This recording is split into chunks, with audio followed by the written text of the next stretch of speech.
So, you must get a lot of feedback online from your stories. Yeah, I do. Do you get more positive or negative feedback?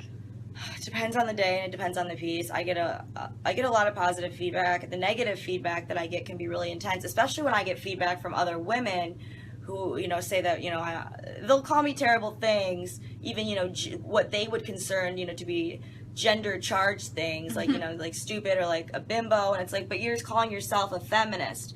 I get a lot of it of, me saying I'm insensitive or this and that. And I'm like, well, did you read it? And a lot of times they don't. I'm sure that you find that a lot of people just read your headlines. And then, like you do, like you mentioned, you do a lot of satire pieces. And what was the one you did the other day about Hillary that people were just...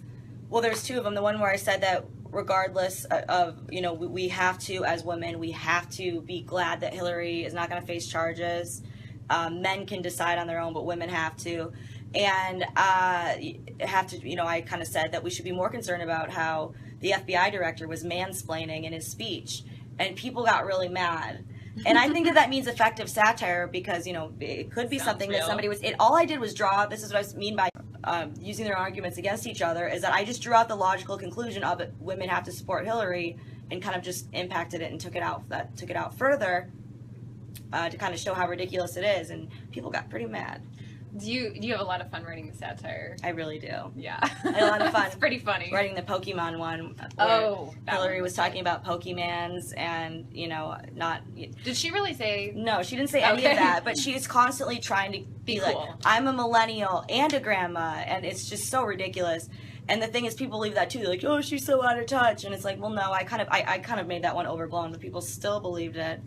Yeah, well, she is always trying to, like we know that she's not running her own Snapchat account. Right. We know that she's not actually playing Pokemon Go like so many people in this office apparently are. Yeah. So, we kind of touched on this, and some of it's funny, but, like, how seriously should we be taking, like, the silencing of dissent and opinion, on college campuses? Very seriously, because people aren't just dealing with, hate. People can get expelled. People are getting fired. They're not learning.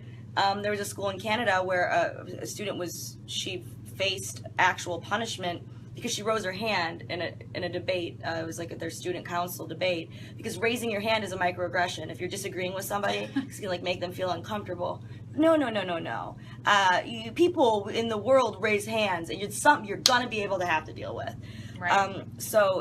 They're not learning. They're not being able to share their ideas, and so if you are a liberal person, you should want this too, because if you're having your ideas never be challenged, you won't even know how to defend them. Right. So you can learn more. I've learned more about my own views by having them challenged and having to defend them. So. Okay, guys, so we're going to look and take a few questions from you. So if you do have questions, go ahead, leave them in the comments, and we're going to answer them. I didn't have my computer ready for this, so just bear with us for one moment.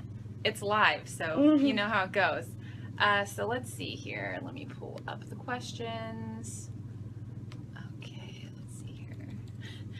Okay, so someone asks, I hear you're a big Pokemon Go fan.